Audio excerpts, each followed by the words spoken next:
Want to know why I never killed myself? After what I saw, lived through, losing my leg, losing my wife. Because it comes for all of us, man. You and I know it more than most. We see it every shift, but we can't let ourselves succumb to it. Last season, season 1, we had the rooftop scene between Robbie and Abbott. This season, it takes place in the trauma room. And to me, it kind of feels like that's the perfect place for it because Robbie seems to be the mass casualty of season 2, in my mind. He is. So talk about what Abbott's seeing in Robbie in that scene leading up to that hug that like Robbie has needed all shift. Yeah, well, where John put it, like you said, in Trauma One was such a key idea because they performed the resuscitative hysterotomy there, and just like the concept of that procedure in my mind, at least, because it's so rare, it really doesn't happen very often. Um, uh, I just had this idea that Abbott had never done it before, and which I love because they have this. It's much like the mass casualty. They prepare for everything, and then they don't know what's coming through the door. And so here's a moment where this comes through the door, and um, there's just joy in the idea that my training is there, and I know exactly, even though I've never actually done this exact procedure. We need all hands on deck, and I'm ready. And I don't necessarily think that he couldn't have done it without Robbie. I think he could have, but I I believe he recognized that it was important for Robbie to experience it, and they got to do it together. So that's one thing. So that helped make this scene as we looped around and then back into Trauma One, at the scene of this beautiful moment, land, for Abbott and his understanding of how to try to get through to Robbie, and to also bring in a little bit of his history to make it make sense. Yeah, it's beautiful, the whole arc of the season, and these doctors, everyone in EDs has experienced a lot of stress. They're understaffed, they're underfunded, they have so much coming through, and it just becomes really difficult to manage it. And Abbott understands that just as much as Robbie. And when you don't do the work, which Abbott believes he's doing, it can have a very, very bad consequence. And we've seen it before. So it's really it's one of the things that helps Robbie decide to stay. Yeah, and also like you can tell like how worried like Abbott is for Robbie because we watch Abbott watching Robbie the entire time and keeping track of him everywhere he is in the ED. Yeah, it's totally true. And then again, I don't think he needed him in there, but like he's watching him, but he's like, hey, get your mind off of that and come. I know you want to get on that motorcycle, but like, look at this, look at this, look at what we get to do. And then in that conversation they have after, like that also, you brought up like that we hear some of Abbott's stuff, and it's like the most that we've heard Abbott talk about himself, really, I feel like all series so far, because he talks about what he saw and lived through, losing his leg, losing his wife, but feels like he only does so and bring that up to get through to Robbie, right? Totally. And I think we spent a lot of time just because it is a longer scene, and John was directing. So we talked, we rehearsed it and talked a lot about it before we even got on set. And one of the things that I thought was important was that Abbott has, coming off of season 1, we see him, say, I know what my purpose is, and I'm doing the work, and my therapist says I find comfort in the darkness, all that. You should talk to my therapist. And so then 10 months later, we find both of these guys who are in very similar places, although Abbott has, finding comfort in his purpose. He believes he's in process and doing this work. But the truth of the matter is, he's working his on during the day as a SWAT medic. So it's not too different than riding your motorcycle without a helmet, and I like that we built that in, and I felt strongly about that because it gave, it sort of presents this question for Abbott, which I hope we go more into and explore, just like how is he doing and where is he in this process of mental health. And there's so much shame behind admitting that you need help, and I think that that is part of what Robbie is experiencing. There's the stigma to it. Yeah, because like there is still so much backstory that we don't know about Abbott. We don't know how he lost his leg. We don't know how he lost his wife. We don't. Which I hope we get into. But I'm curious, who do you think Abbott would be today without therapy? Because something I like is that we do hear about him being in therapy, like you brought up. But who would he be without it? I don't know. I'm not sure he would have made it. I think he's just from my own personal prep, like the kind of tragedy he's experienced, his grief is so challenging. It just never leaves. And um, for him, the hospital's home, and he doesn't, it's like that Frank Sinatra thing where he never wants the party to end. Like his party is in the hospital. And so when it does end, he doesn't really sleep. He's at home, figuring out another party to go to. And listening to the police scanner. Exactly. So I'm not sure. But I'm glad he's working on it. Abbott tells Dana that Robbie doesn't like to listen, but as we've seen these two shifts, Robbie does listen to Abbott. Why do you think that is? Well, it's not easy to get him to listen. Kind of what I was saying, just that they're both people that have had to run this very challenging, stressful environment. And so Abbott understands it on a level that most others don't. And they're best friends. I think he says, I'm your emergency contact, which that provides another layer of how how deep their friendship is. So it's an interesting place because there aren't a lot of people who can kind of check Robbie, and Abbott is one of them. I want to get that backstory and like how far back it goes. That was actually another one of my ideas. It's funny because sometimes I'll be filling out the forms myself, and the only reason I thought of it is because I have a very close friend in LA. When I have to put the emergency contact for the kids, and I can't put my wife, and so I have a guy that's like that I would trust, who knows everything, who can handle it. And I just thought that maybe if Robbie had somebody like that, it would be Abbott, because Abbott just knows how to get things done, especially when things are going wrong. That is very true. Does Abbott think he's gotten through to Robbie by the end of that scene? You always bring the best questions, Meredith. You? I think he thinks he did the best he could, you know? But I don't, and that's just what Abbott thinks. But what I think is what Shawn thinks is, uh,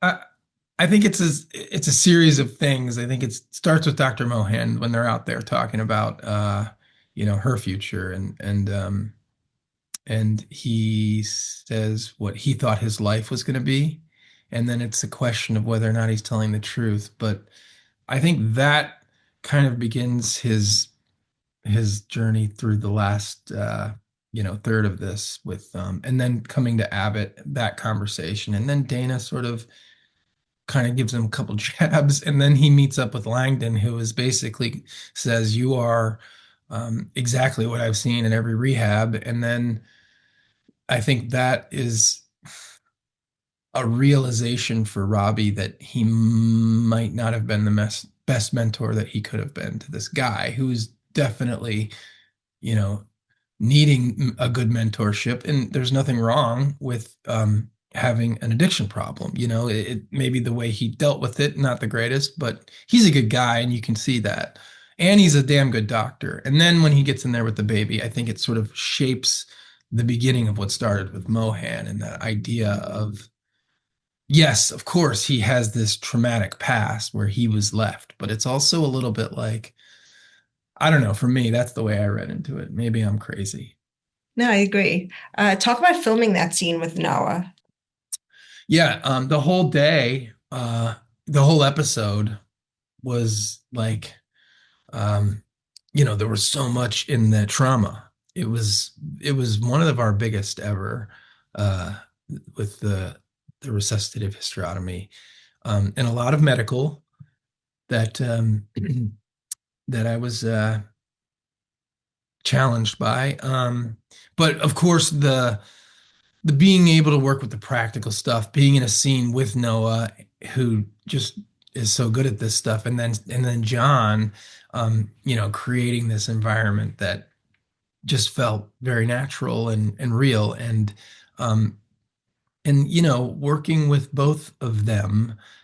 Noah and I have a history and a friendship that goes back a long time. I have a collaboration and a friendship with John, so there's something about that shared experience of knowing each other that you can just feel without having to, um, you know, fake it, if that makes sense.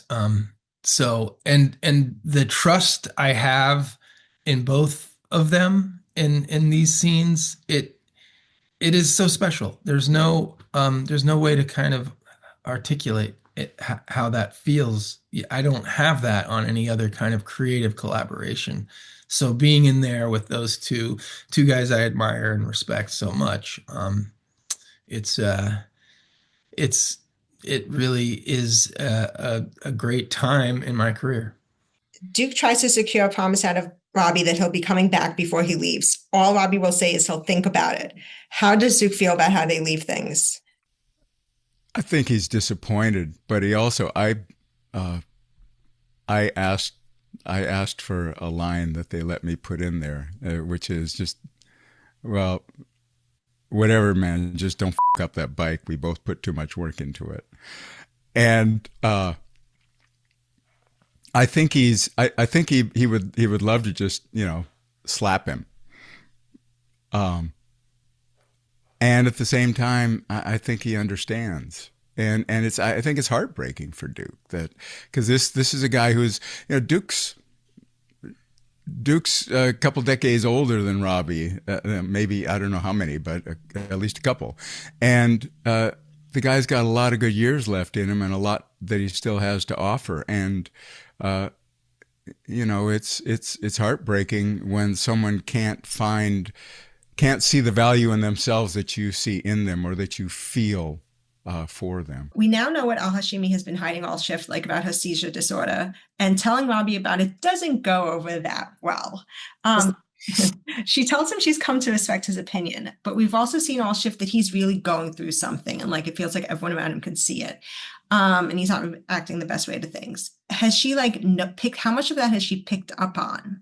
I think that's why she goes to him. I think she's been trying to appeal to his intellect, appeal to his practice, appeal to him emotionally, and everything is falling flat. So I think in approaching him, she brings her wound and appeals to his wound. Immediately when they meet each other, there is something, they sense each other, a similarity in each other. They're cut from a similar cloth, but have vastly different approaches to medicine. And I think at this point, she's seen enough of his practice. She takes issue, and before she takes him into the room and shows him her chart, she tells him, I would have taken a different approach, but she's come to recognize and realize you don't want everyone to be the same. You don't want everyone to go about things in the same way because you don't grow. He challenges her and he forces growth upon her in the same way that whether he acknowledges it or not, she forces growth upon him.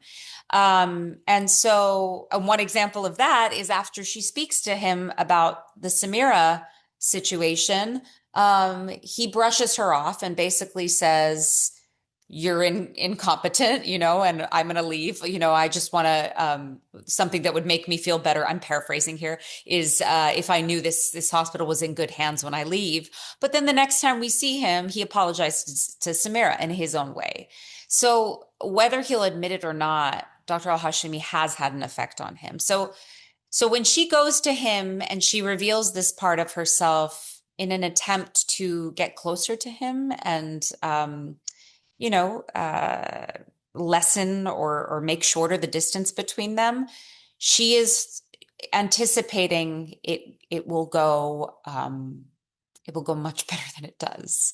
And maybe one could be like, why would she do that when he's proven himself to be, when he's shown only one side of himself to her throughout the day? I think there is a warm, deep feeling, generous, loving, committed doctor that she sees throughout the shift, despite the shield and the barriers that he puts up. So I think she's fixated on that. It might be her eternal optimism, but yeah, it's painful to see how he responds. Talk about filming the scene starting in 214 and then carrying over into the finale, and then the other Al-Hashimi and Robbie scene in the finale with Noah, because like the first one starts off with probably the warmest moment we've gotten between them when it's like, oh, I respect your opinion. He's like, oh, likewise. Just the warmest we've seen between these two characters all season. And then we devolve into this like tense and angry like dynamic between them. So just talk about filming that with Noah. I loved filming those scenes with Noah. It was nice. I was experimenting with something in my own work where I think historically when I've had really intense scenes, I isolate. I don't talk to anybody. I try to stay in the pocket. But for this show and the way this show works, it's really hard. There's really not much space where you can carve out privacy. You're all on set together. There are a lot of people. It feels like it's a big community and a warm and supportive community, like the crew and everything. I love them. And I really leaned into that. I was having conversations with my crew colleagues, and Noah and I were talking a lot. We were kind of shooting the shit and we were laughing, but then as soon as cameras would go up, we would get back in that place. And it was nice to dip in and out with him, because I think there's a certain agility about the both of us as actors where we can really focus intensely and then be loose. And so it was nice and necessary because of the weight of the material to dip in and out in that way. But I really enjoyed it with Noah, and it was a little uncomfortable, that last fight scene. We actually shot the car scene before we did that last fight scene, so that our big confrontation was my last scene of season 2. And the first time we rehearsed it, we went all the way there. We went all in, and the crew started clapping, and like it was a pretty big scene. And immediately we hugged each other and just made sure that we were good and warm towards each other, because you have to feel safe with your scene partner in order to go to these uncomfortable places with each other. And we didn't, I haven't seen the episode yet, but on the day, like when we were filming it, we certainly didn't hold back. So it was important to check in with each other frequently and make sure we were doing good. And we both were. This is what, I can't speak for Noah, although I've heard in interviews him say this too, that he enjoys the juicy parts, the drama. This is what we were trained to do, and this is what we love to do, as uncomfortable as it is. Scott told me that Al-Hashimi stops driving at the end because she knows she shouldn't even be driving and she's in a really bad place in her mind. Where is her head in that moment? Yeah, I mean, Scott's right. She shouldn't be driving and she knows that. And she's never been in that situation before where if something happens once, she knows what she needs to do. And there are no strict guidelines when it comes to practicing medicine, but there are with driving. So if you've had a couple seizures in a day, you can't get behind the wheel and the clock starts. You have to wait 6 months, be totally seizure free, make sure that they're managed, and then you can get your driver's license back. But I think the way that Robbie treats her and belittles her and, just demeans her. And I'm speaking from the character, okay? This is not Noah Wiley, right? Just want to make sure. But the way it's cruel, it's cruel for somebody to reveal vulnerability and then for you to stomp on it. And that's what he seems to do, because the other option for him is to say, look, this seems serious. What are your options? And she says, I just spoke to the neurologist and she says that I can work with double coverage. And he says, no, you are incompetent. And that is something that has haunted her entire life, that I can't do it. I'm incompetent, which is what drives her to be so terrifyingly high achieving. For that reason, she is so good at what she does. And so for him to just say, no, you cannot do it. You are not able to do it. I think that triggers this like 8-year-old girl who is full of rage and feels the injustice of her condition and her life. And she stomps her way to her car and says, yes, I can drive. Of course, this isn't how it's played, but in her mind, she's like, F him, F them all, I can do it. And then she imagines her son in the passenger seat of the car, and that makes her lose it. And there was a portion of that scene that was actually omitted, which was her calling her ex and saying, hey, I'm having some car trouble. Is it okay if you watch our son overnight?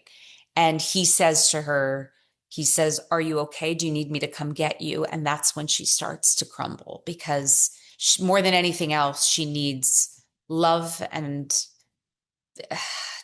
comfort and warmth and company, really. But she doesn't trust anyone in that moment. And so she needs to contain it and keep it for herself. How is filming that scene? Because it's emotional for her, but it's also like just emotional in the fact that she's all alone. So how is filming that for you? Just thinking about it makes me emotional.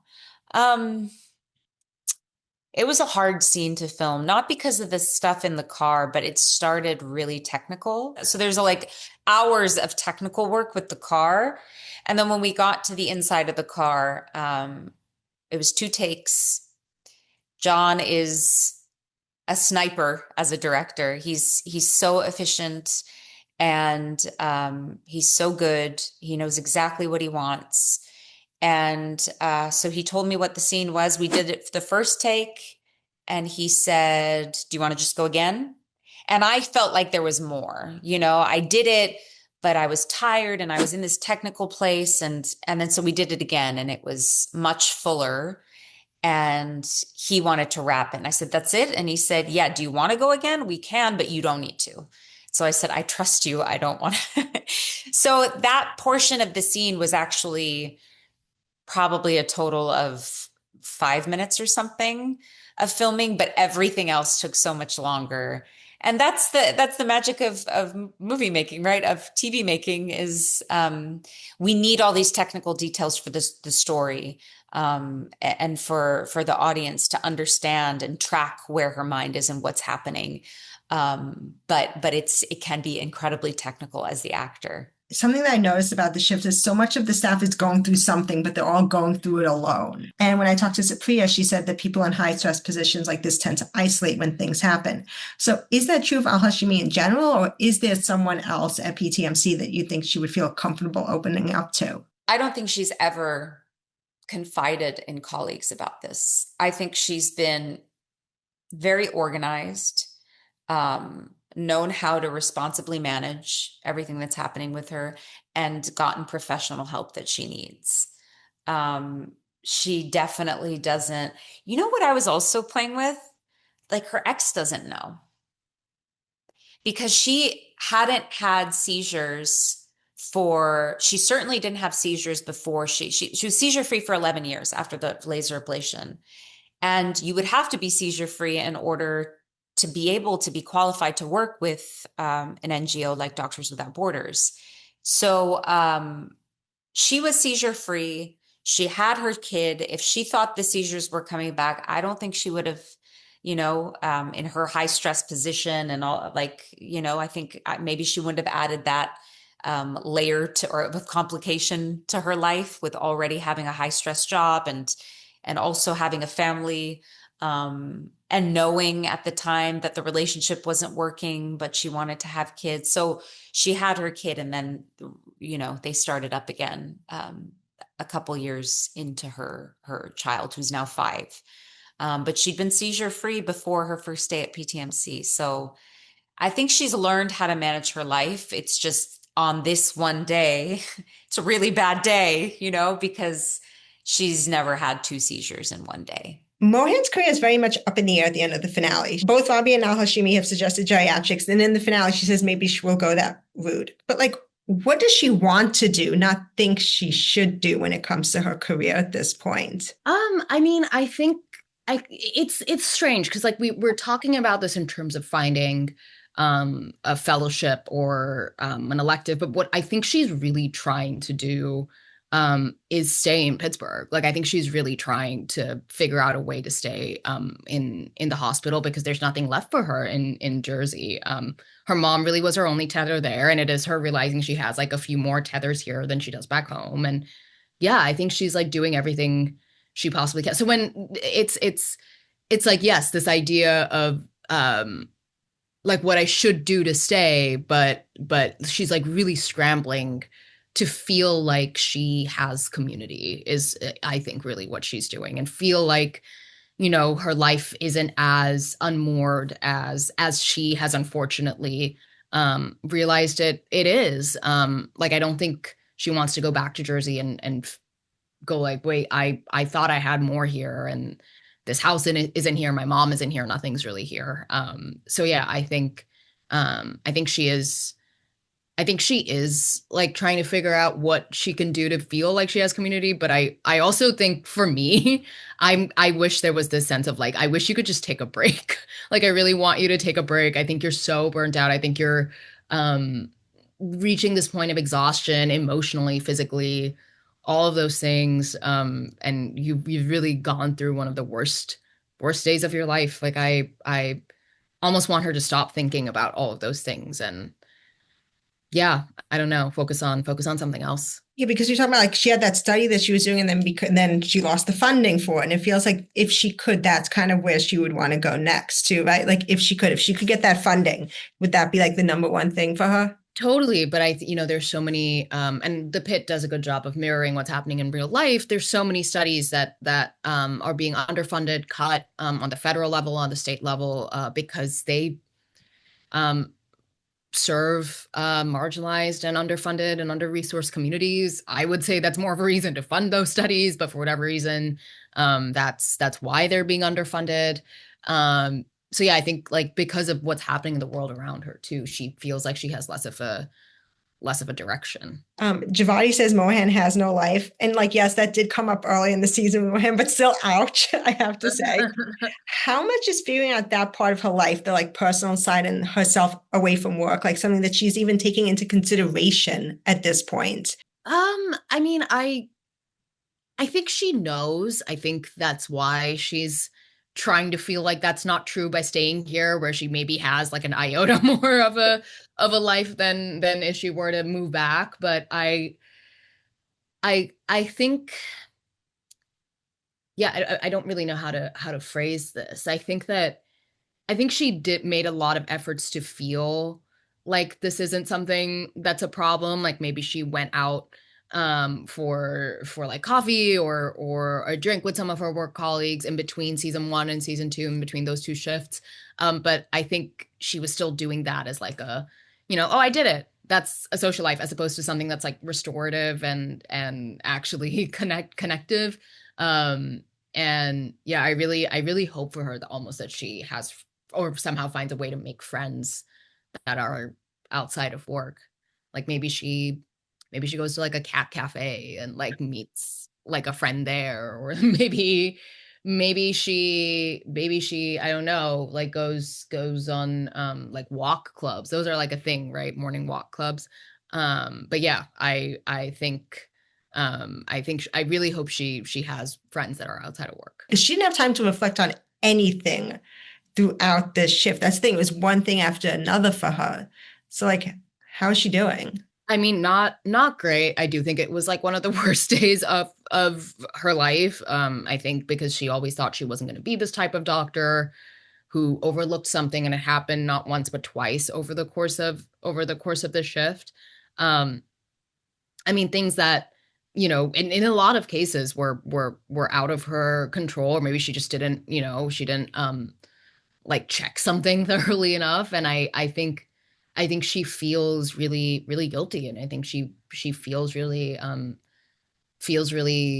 really deeply upset that she's become this type of doctor, or she feels like she's become this type of doctor that she promised she never would be. We get that Mohan and Robbie scene in the finale about life not working out as you expect.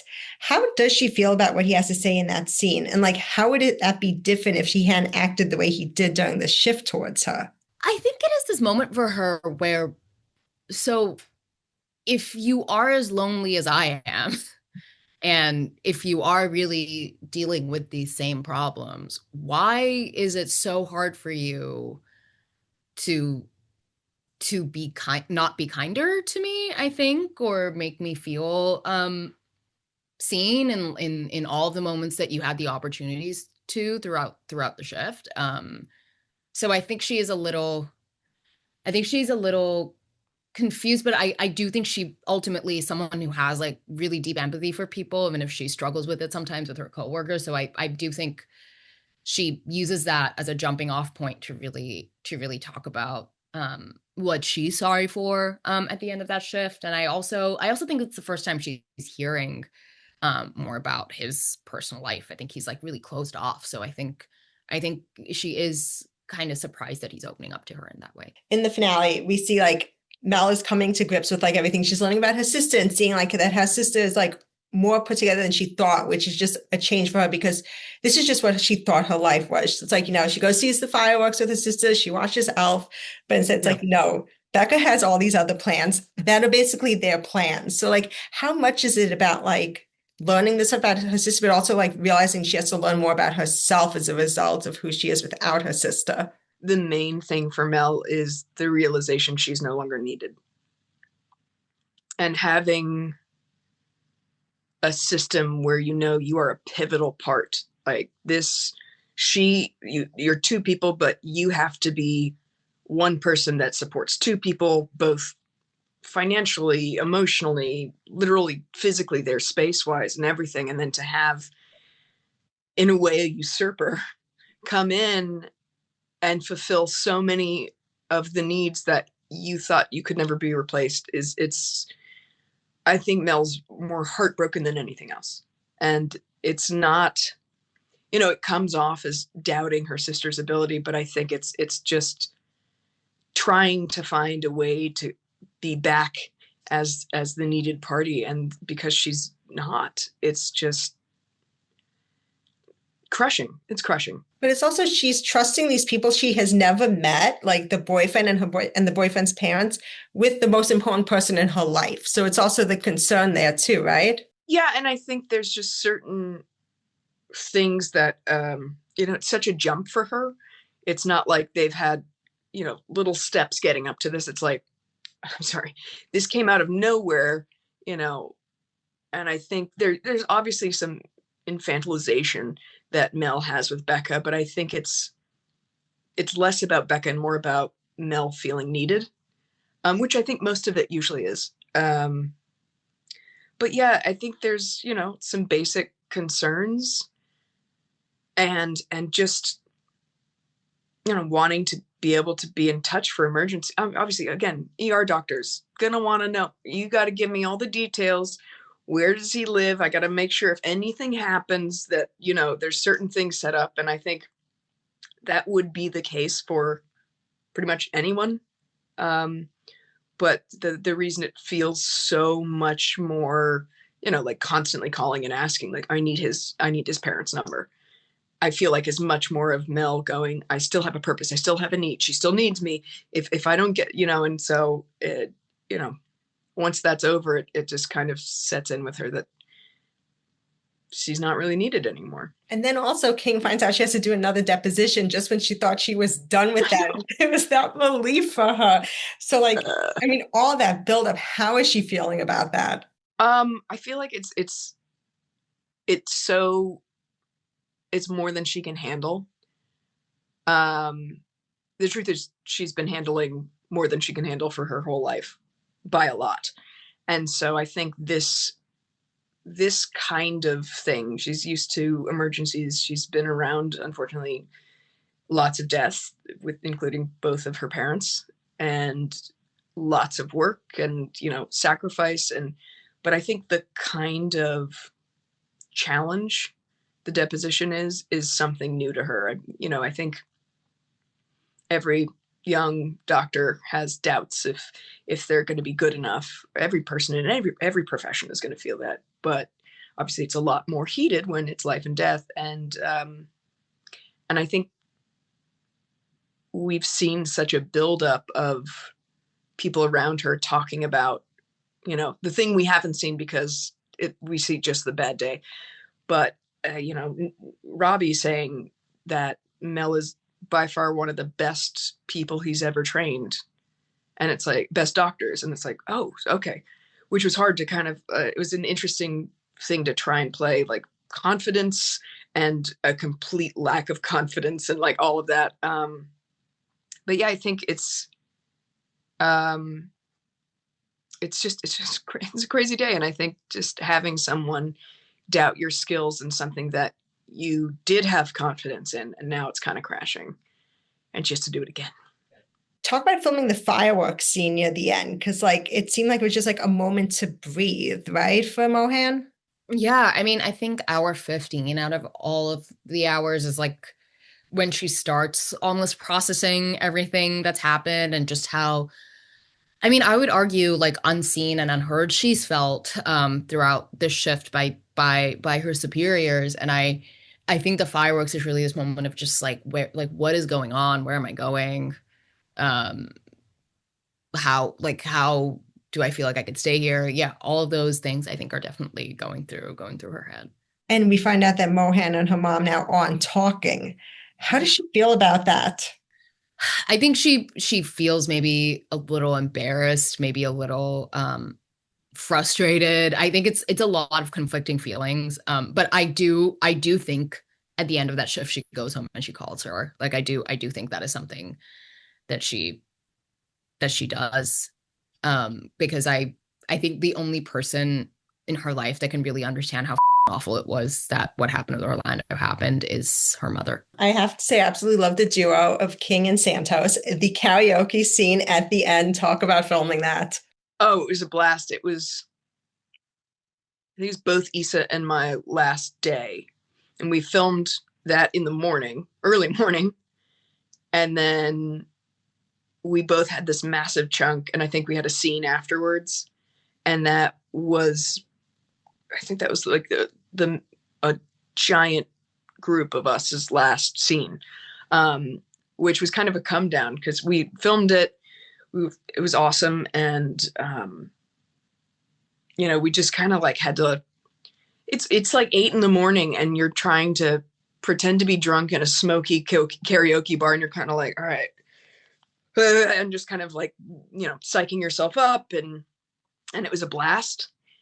And they completely let us do our thing. John was directing the episode and was like, all right, let's see. And we kind of did it. And he's like, yeah, can you take her hair down? Yeah. And we could do like a few things. And then it was like, all right. And I think we filmed it twice and that was it. but it was a blast.